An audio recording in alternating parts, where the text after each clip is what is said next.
On my son's 28th birthday, he raised a glass in front of everyone and said the best gift I could give him was to disappear from his life forever. The guests laughed. He smirked. I stayed silent. 2 weeks later, when he walked out of jail and tried to unlock the front door, strangers opened it instead. I'm glad you're here. Follow my story until the end and comment the city you're watching from so I can see how far my story has reached. The chocolate cake trembled in Henry Collins's hands as he eased open the back door, careful not to drop the gift tucked under his arm. The vintage watch, a family heirloom from his own father, was wrapped neatly in silver paper, its weight pressing against him like the memory of generations. Tonight was Ethan's 28th birthday, and Henry had planned everything: the decorations in the dining room, the gifts on the table, the laughter he hoped would fill the house.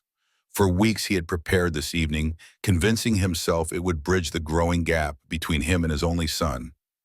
From the patio, voices drifted through the glass, laughter, the clink of bottles, the smell of grilled burgers in the April air. Ethan stood at the grill, surrounded by Derek and Kyle, the friends who had been at nearly every gathering for years. Amber lounged at the patio table, her eyes glued to her phone, her laughter punctuating the chatter whenever someone cracked a joke. Henry paused with his hand on the doorknob, smiling faintly at the sound of his son enjoying himself. This was what he had wanted, to give Ethan a night to remember. But then Derek's voice carried across the yard, sharp and careless. Man, your dad really went all out for this. New sound system, premium beer. Even hired a catering service for appetizers. Guess he's trying to buy your love. Henry froze. His grip tightened on the cake plate. Ethan swigged from his bottle, shaking his head with a laugh that held no warmth. That's exactly what he does. Throws money around, thinking it'll solve everything. Honestly, if he really wanted to give me the best gift, he'd disappear from my life forever. The words struck Henry like a physical blow. His knees weakened, the cake tilting dangerously in his hands. 28 years of birthdays, baseball games, Christmas mornings, all reduced to this moment of casual cruelty. He stumbled backward, the wrapped watch nearly slipping from under his arm. Kyle chuckled, raising his drink. At least you got a dad who cares. Mine hasn't called in 6 months.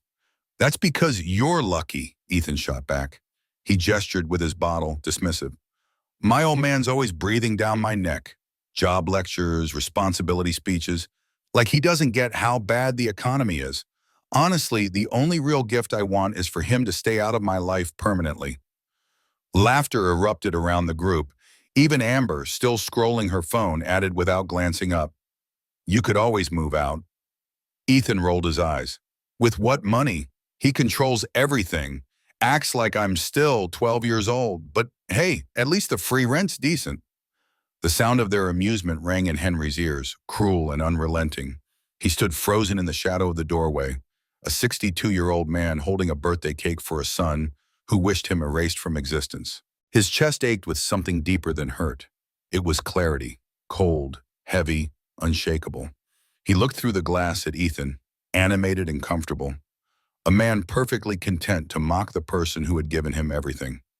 Henry thought of the mortgage payments he'd carried alone, the utility bills, the car Ethan drove without permission, the refrigerator Ethan raided without thought, the endless sacrifices no one ever noticed.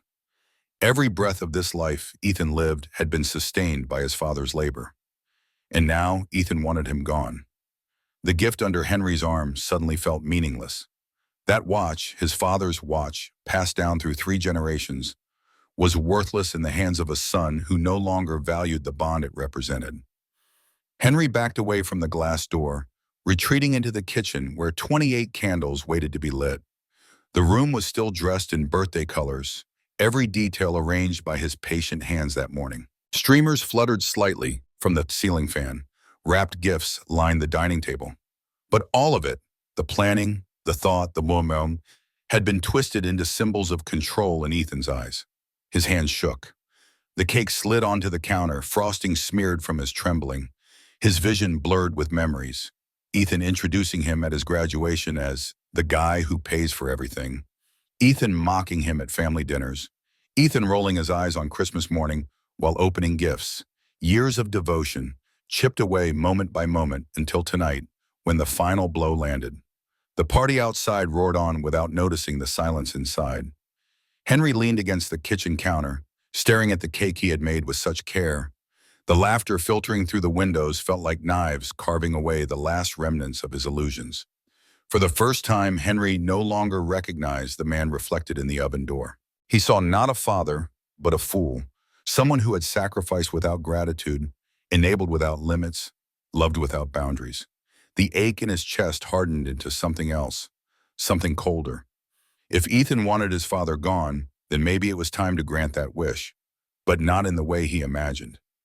Henry straightened, the tremor in his hands fading as resolve took its place. The cake, the candles, the gifts could but wait. There were other preparations to be made. Preparations that would change everything. Word count 884. Henry Collins pushed open the sliding door and stepped into the cool April night. The barbecue smoke curled lazily into the sky, carrying with it the laughter of people who had been eating and drinking at his expense. Every step across the patio felt heavy, the wrapped watch still in his hand though it no longer meant anything. The crowd barely noticed him at first, too absorbed in Ethan's easy banter. His son turned, bottle raised mid-sentence. Henry's voice cut through the noise. "Ethan, we need to talk. Now." The laughter faltered, eyes shifting toward the father who had suddenly entered their circle. Ethan's expression didn't waver, no shame, no embarrassment, only the casual arrogance Henry had seen so many times before. He took another long swallow from his beer, wiped his mouth with the back of his hand and smirked. "Dad, whatever you overheard, it's true. You interfere in my life, and everyone here knows it." The words landed with the weight of a hammer, striking not only Henry, but every guest watching. A hush spread across the group, anticipation thick in the air. Ethan's friends, Derek and Kyle, shifted closer to his side, loyal lieutenants prepared to back him up. Henry's throat tightened, but his voice remained steady. "After everything I've done for you, after years of sacrifice?" "Nobody asked you to," Ethan shot back, his tone sharp, dismissive. "That was your choice. You decided to support me. You act like I owe you something, but I don't. Parents choose to have kids. It doesn't mean kids are indebted for life." Derek clapped a hand on Ethan's shoulder, smirking. "He's got a point, Mr. Collins. You can't expect gratitude for choices you made." The cruelty in that remark cut deeper than Henry expected. His son's friends, lounging in the backyard he paid for, eating food he bought, drinking alcohol funded by his labor, mocking him with the same easy contempt Ethan had perfected. Henry glanced around at the faces watching. Some shifted uncomfortably, others smiled as if savoring a live performance. This was no longer a birthday celebration. It had become theater, and he was the object of ridicule. He drew in a breath. 28 years. 28 years of providing for you, and you think you owe me nothing?" Ethan raised his voice, emboldened by the crowd. "Exactly. You want gratitude for things I never asked for. That's your problem, not mine." Yeah, Kyle laughed, the sound sharp in the evening air. "Classic boomer talk. I sacrificed, so you owe me. That's not how it works anymore." The circle of guests grew tighter, drinks forgotten as everyone turned toward the father and son clash unfolding before them. Henry felt every eye on him. He saw himself reflected in their gaze, not as a man, not as a father, but as the overbearing figure his son had painted him to be. He steadied his voice, though it shook beneath the surface. "When you told your friends you wished I would disappear forever, did you mean it?" For the first time, Ethan's mask cracked.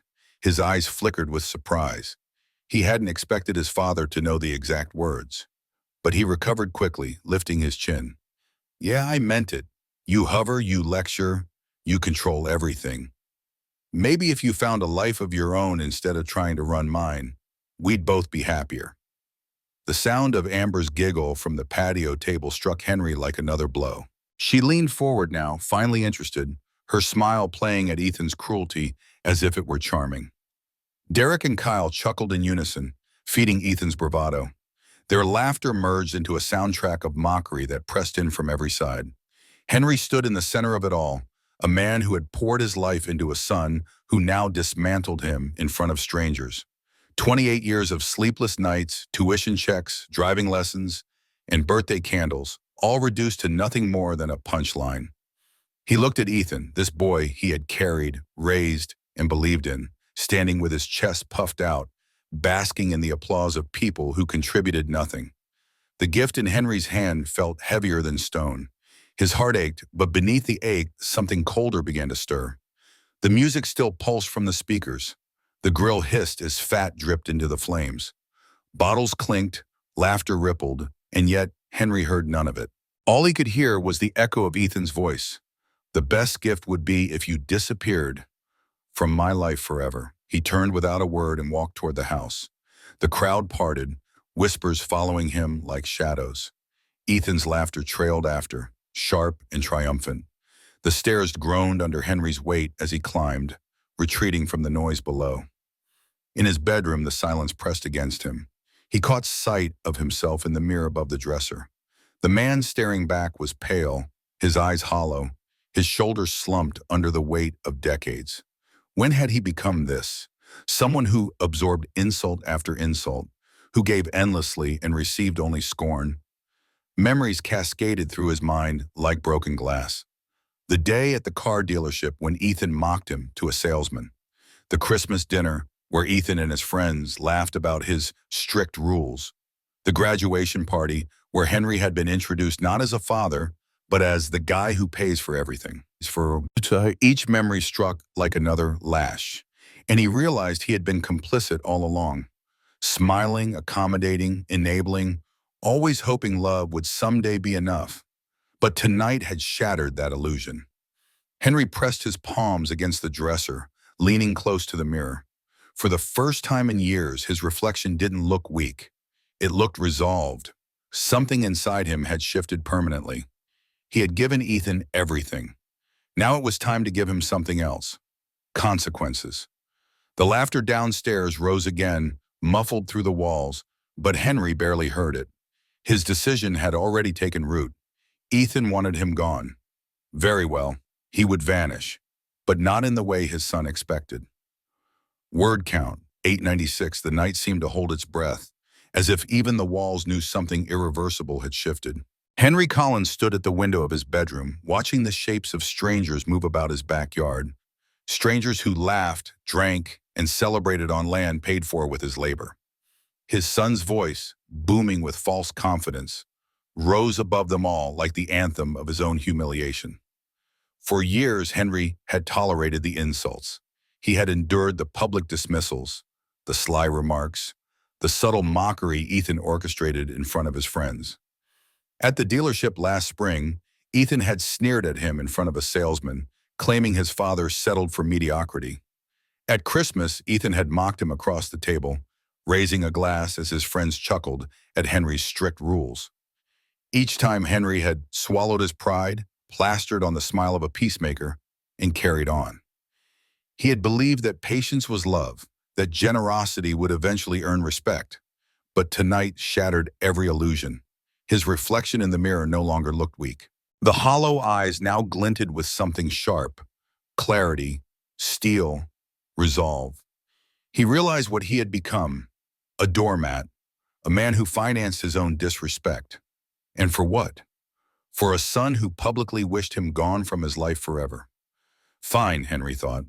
Let him see what it truly means when a father disappears. He turned from the mirror and descended the stairs, each step a beat of determination. The music pulsed louder as he neared the back door, the laughter striking his ears like nails against glass. But Henry's chest no longer burned with shame. Instead, an icy calm spread through him, guiding his every move. He stepped outside. The chatter faltered. People turned, surprised to see him reemerge without cake, without smiles, without any pretense of celebration. He walked with measured steps toward the makeshift DJ table where the speakers sat humming. His hand reached for the microphone.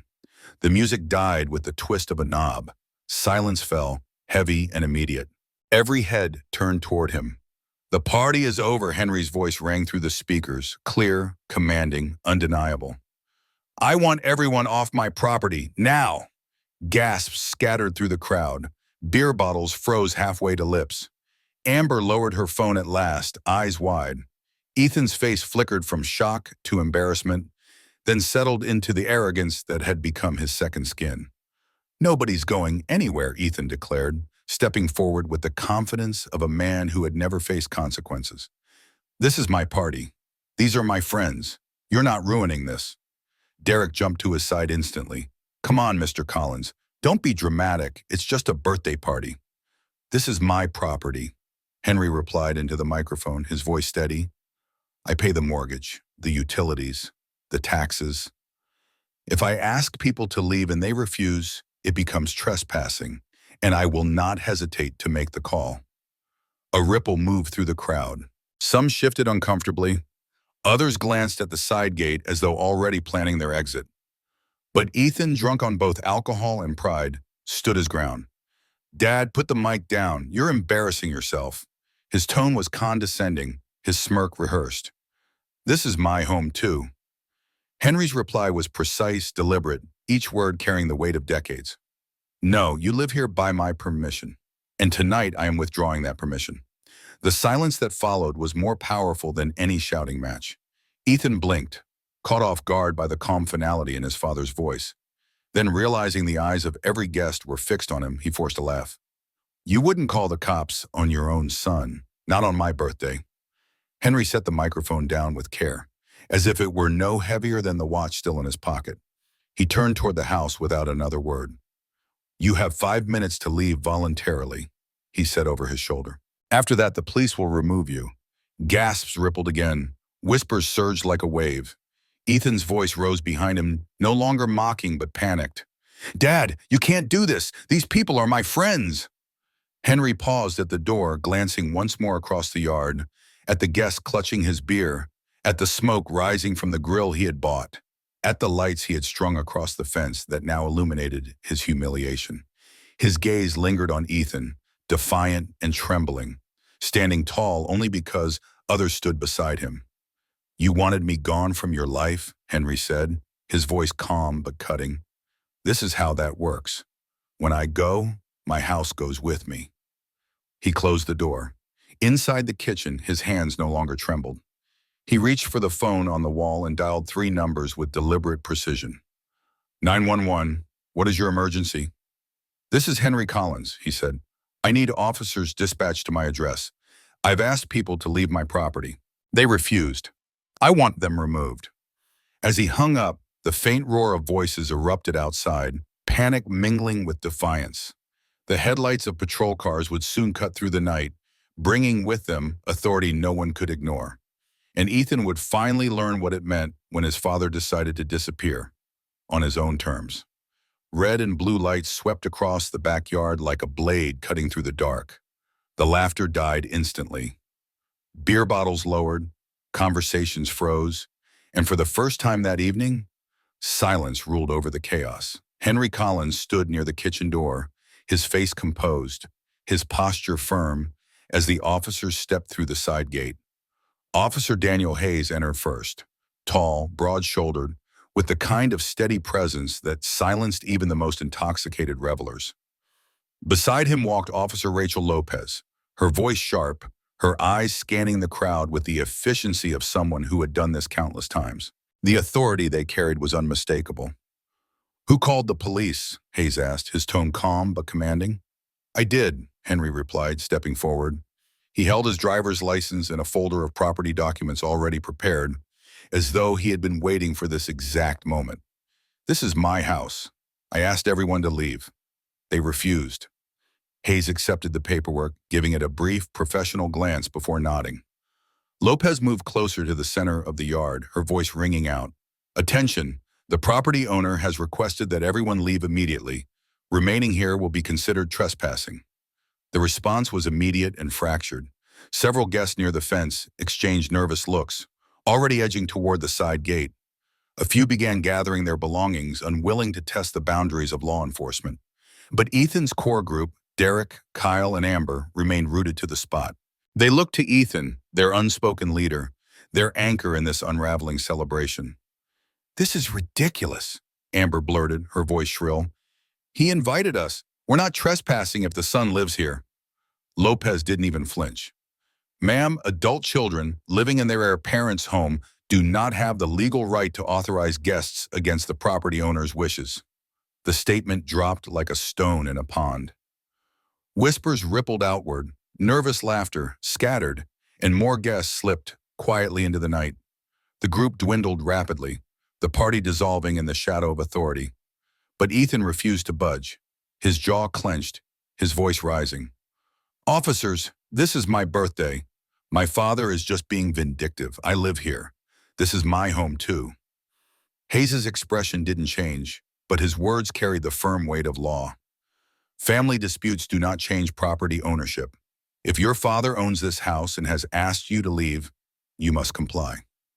Henry said nothing. He simply watched as his son's bravado battled against the first real consequences of his life.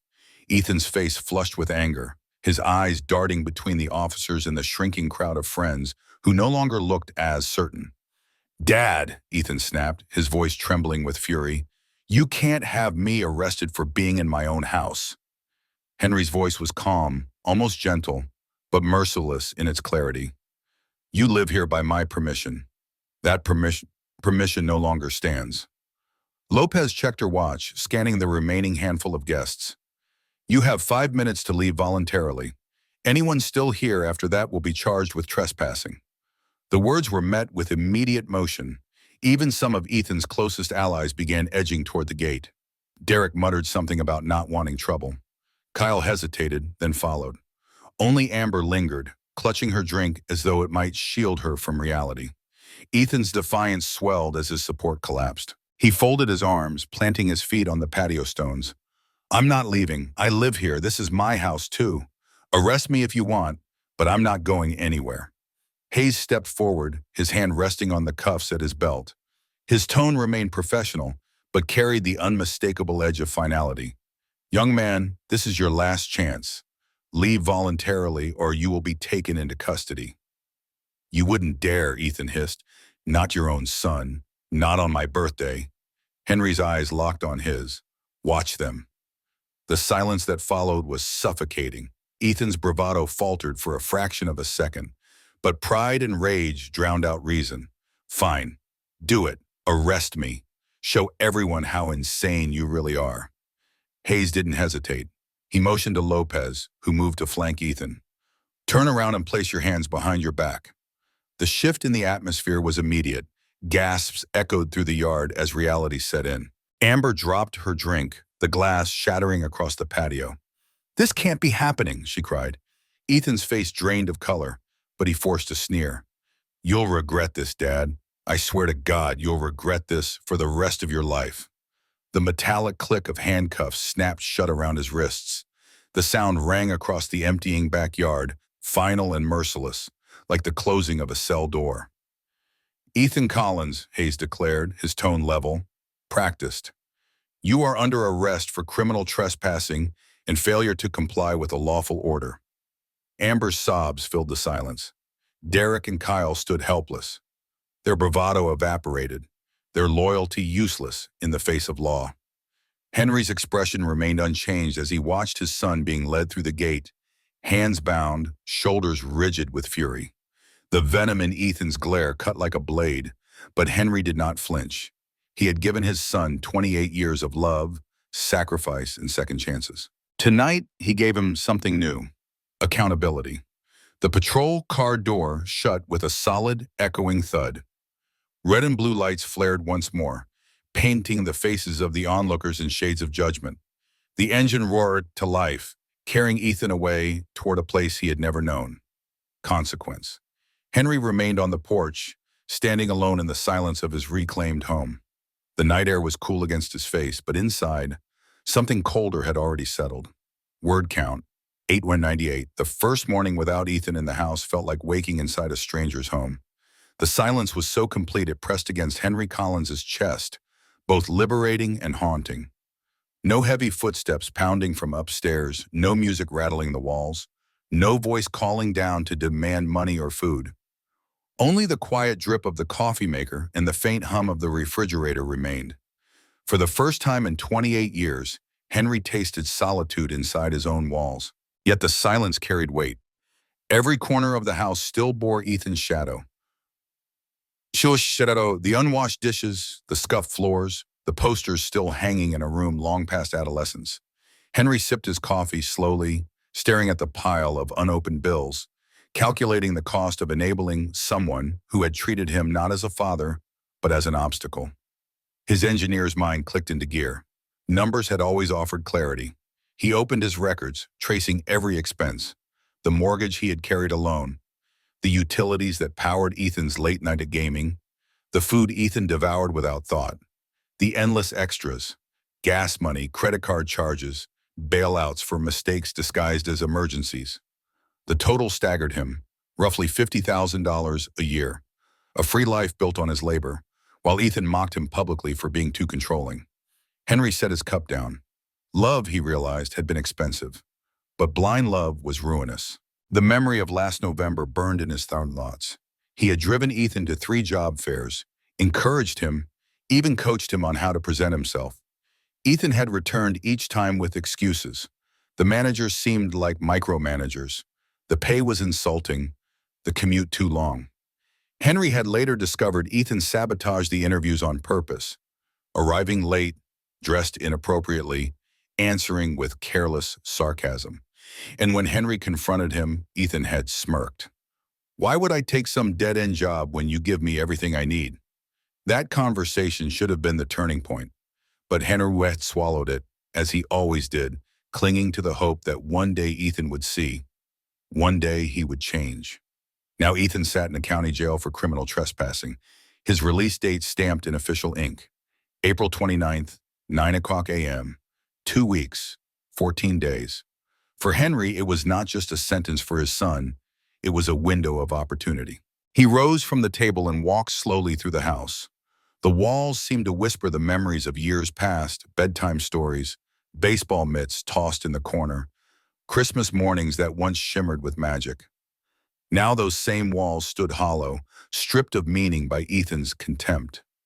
Henry realized what had to be done. His son had wished for him to disappear, to vanish forever. Very well.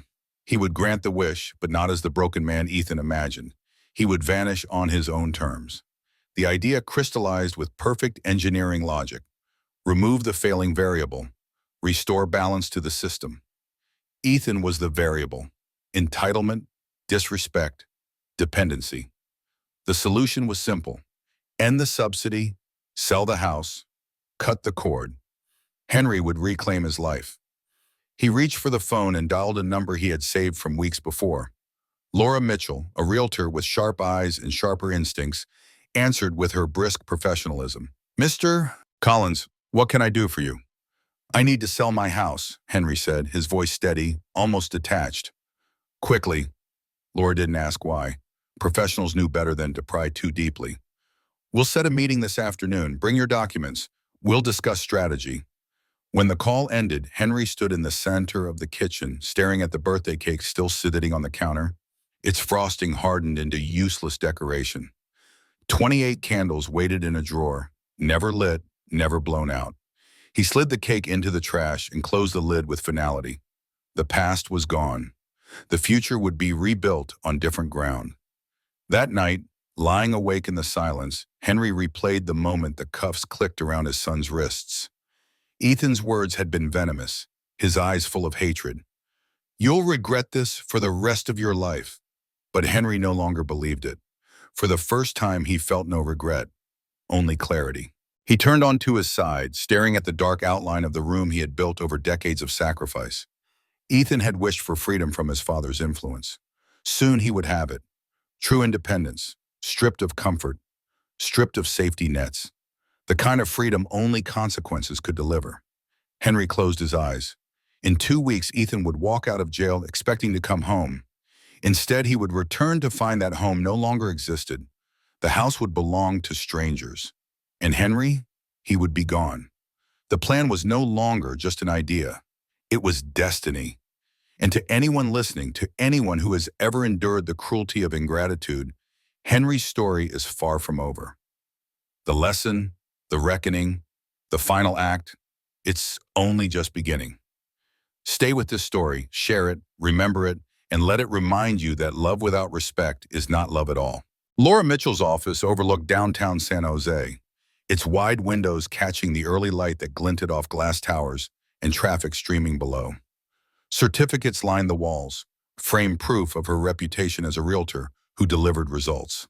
Henry Collins sat across from her polished desk, a manila folder of property documents neatly arranged before him. He had built a career on method, on precision, on logic. Today he applied that same discipline to the most personal project of his life, erasing his son's safety net. You mentioned urgency, Laura said, sliding her glasses higher on her nose as she scanned the folder. Her voice was crisp, efficient, but not unkind. What kind of timeline are we looking at? As fast as possible, Henry answered. His voice held no tremor. 1 week, if you can make it happen. Her brows lifted slightly. That's ambitious, but not impossible. She tapped her pen against the folder as she spoke, considering comps, calculating market dynamics. The house is in excellent condition, prime neighborhood, recently updated. If we list at $850,000, I can guarantee attention. With the right staging and marketing, we may even see multiple offers by the weekend. That's acceptable, Henry said, leaning forward. I'll also offer you a $5,000 bonus if we close within 7 days. Laura's eyes sharpened with professional enthusiasm. Mr. Collins, you now have my undivided attention. That afternoon, she followed him to the house, professional camera in hand. Walking through each room, she paused to note details others might miss. The sheen of refinished floors, the modern kitchen fixtures, the way the late light poured through the windows. This will show beautifully, she murmured. Henry remained silent as she worked, his gaze caught on the memories stitched into the walls. Here, in the corner of the living room, Ethan had once sprawled with toy cars, begging his father to race him. In the kitchen years ago, Ethan had stood on a chair to help stir pancake batter. Upstairs, posters still clung to the walls of a room that had long since stopped being a child's sanctuary and instead became a fortress of entitlement. Laura broke his reverie. We'll have photos up by Thursday. Open a house Saturday and Sunday. With this market, I wouldn't be surprised if we're under contract before your son. She stopped herself, careful not to assume too much. Before he returns, Henry finished flatly. Later that week, Henry drove to the Santa Clara County Jail. The building rose gray and cold against the industrial horizon, a monument to consequence. He passed through security checkpoints, presented his identification, and stood before a corrections officer at the information desk. My son, Ethan Collins, Henry said. He was booked for criminal trespassing. The officer's fingers moved across the keyboard, indifferent. Release date, April 29th, 9 a.m. Perfect. The house would be bombed, the deed transferred, the locks changed, timed with the precision of an engineering project. Would you like to schedule a visit with him? The officer asked. Henry stared at the question as though it belonged to another world. Visit his son? Sit across from him in a sterile room, listening to more blame, more venom? No, his silence had been broken once too often. That won't be necessary, he said finally. His voice was calm, final, unshakable. Walking back through the metal detectors, Henry thought of Ethan in his cell, stewing in anger, rehearsing excuses. He imagined his son counting the days until he could walk back into the comfort of his father's house, never once considering that the ground beneath him had already shifted. By the time Henry returned home, Laura had left a voicemail. Photos are live. Interest is high already. Expect multiple showings this weekend. He stood in the kitchen, staring at the stripped counters, the empty spaces where his life had once felt full. The birthday cake was gone, the streamers long since pulled down. The air felt cleaner, sharper, as though the house itself anticipated its next chapter. The weekend came like a whirlwind. Cars lined the street as strangers walked through, admiring the hardwood floors, running fingers across the marble counters, imagining their own futures where Henry's past had collapsed.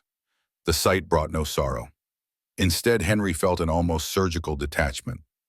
This house had been the vessel of his greatest mistake, enabling Ethan to grow into a man who despised him. Better to cut it away cleanly, like a surgeon excising a tumor. By Sunday evening, Laura called again, her voice practically glowing. We've got a cash offer, full price, no contingencies, The Ramirezes want to move quickly. Closing set for Tuesday morning. Tuesday, April 28th, the day before Ethan's release. Henry stood in his living room surrounded by boxes of his own choosing. He would take little with him: clothes, documents, his father's watch. The rest could remain behind, absorbed by the lives of strangers who would cherish the home Ethan had scorned. He walked from room to room one last time, running his hand along the banister he had once polished with care, pausing at the window where he had watched his son grow tall enough to open it on his own. He felt no regret, no hesitation, only clarity. The house that had sheltered Ethan's entitlement for 28 years would soon belong to people who valued it, and Ethan, for the first time, would face a life unpadded by his father's sacrifices. Henry stepped into the quiet night, looking up at the stars overhead. He had lived as a father, as a provider, as an enabler. Now he would live as a man reclaiming his freedom. The final act was nearly in motion, timed with the precision of the cosmos itself. By the time Ethan walked out of jail at 9 a.m., expecting his old life, the locks would already belong to strangers, and Henry would be gone. Dawn broke over San Jose with the kind of fragile stillness that precedes upheaval.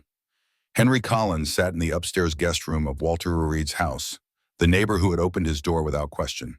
From the window, Henry had a perfect view of the home that no longer belonged to him, the home that had been his battlefield, his sanctuary, his prison. And today it was no longer his at all. Down in the driveway, a moving truck idled. Antonio and Elena Ramirez stood beside it, their two children darting around the lawn with the giddy excitement of new beginnings. They carried boxes through the door with an energy that filled the house Henry had already emptied of meaning. Where Ethan had seen only suffocating and control, the Ramirezes saw opportunity, safety, and hope. That was the cruelest irony.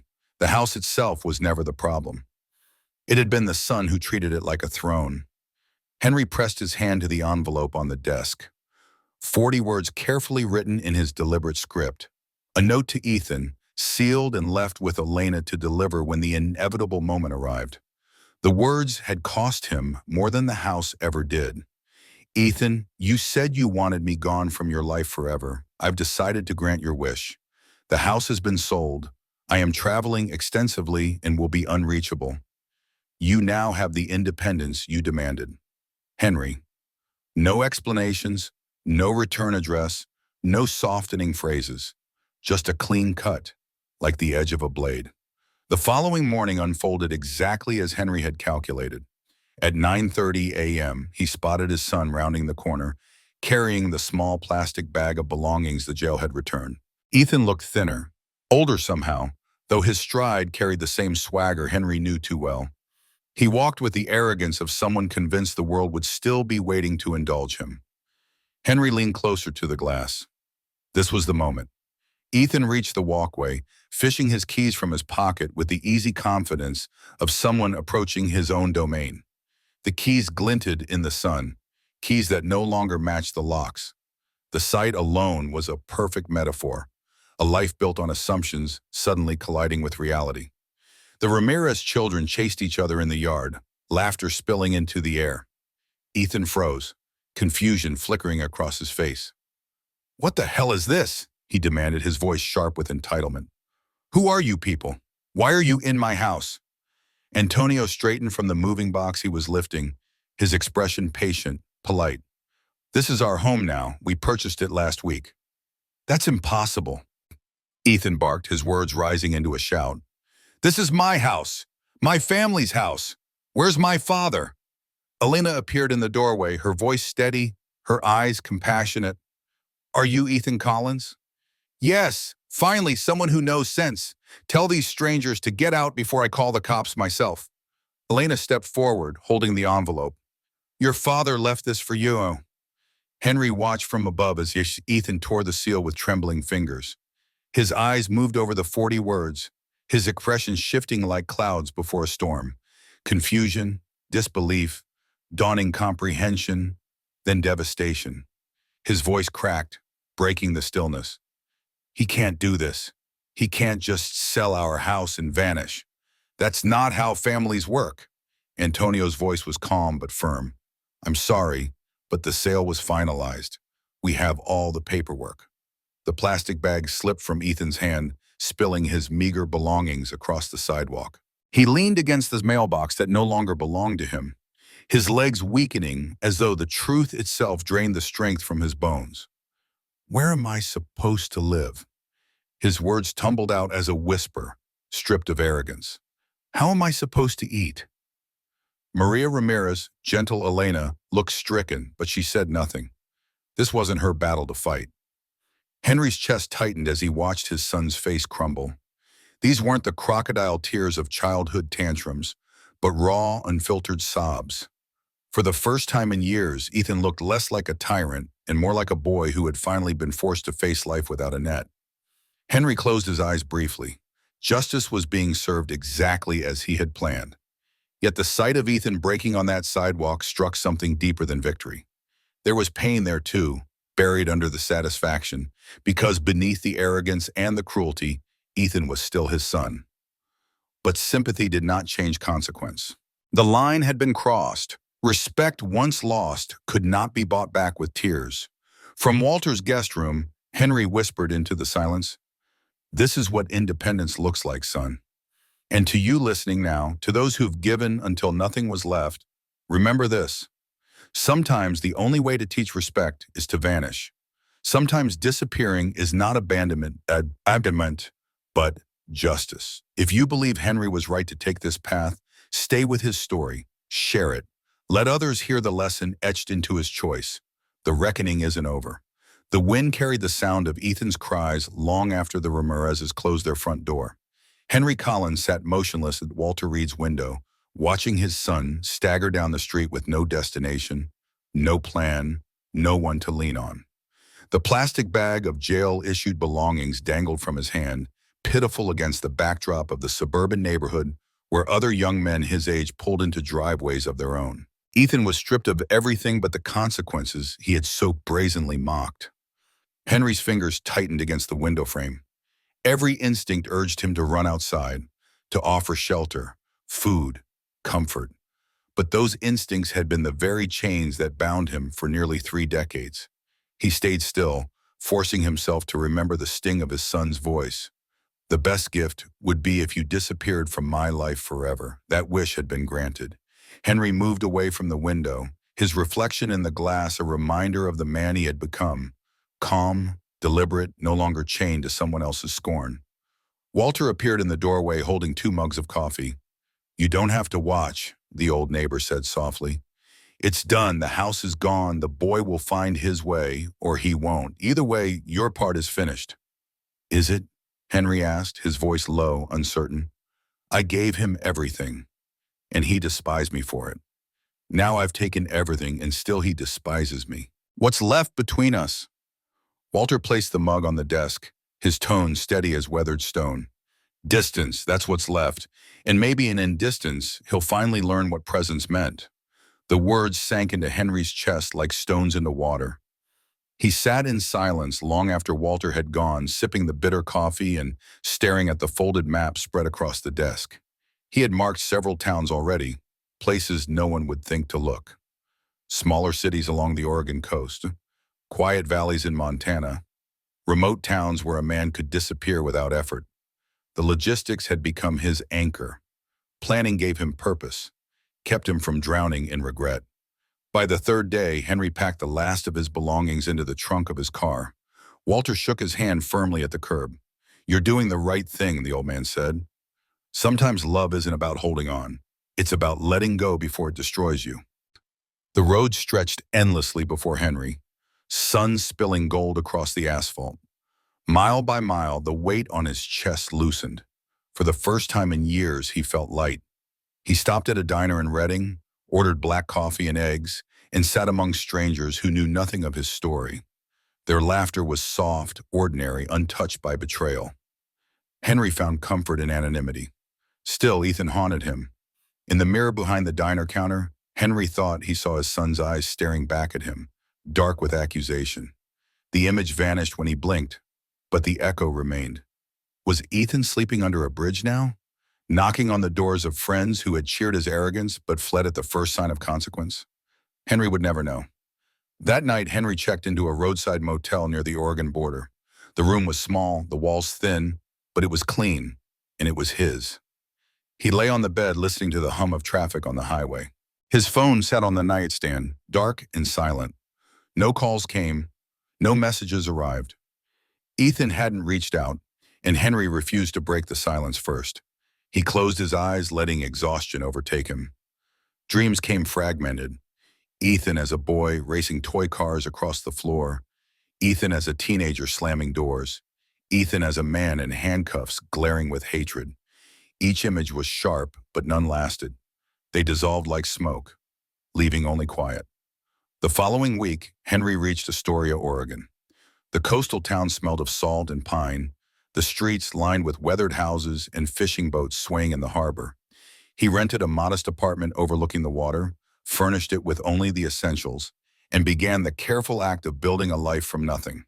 Mornings became rituals, coffee by the window, long walks along the docks, reading newspapers without rushing.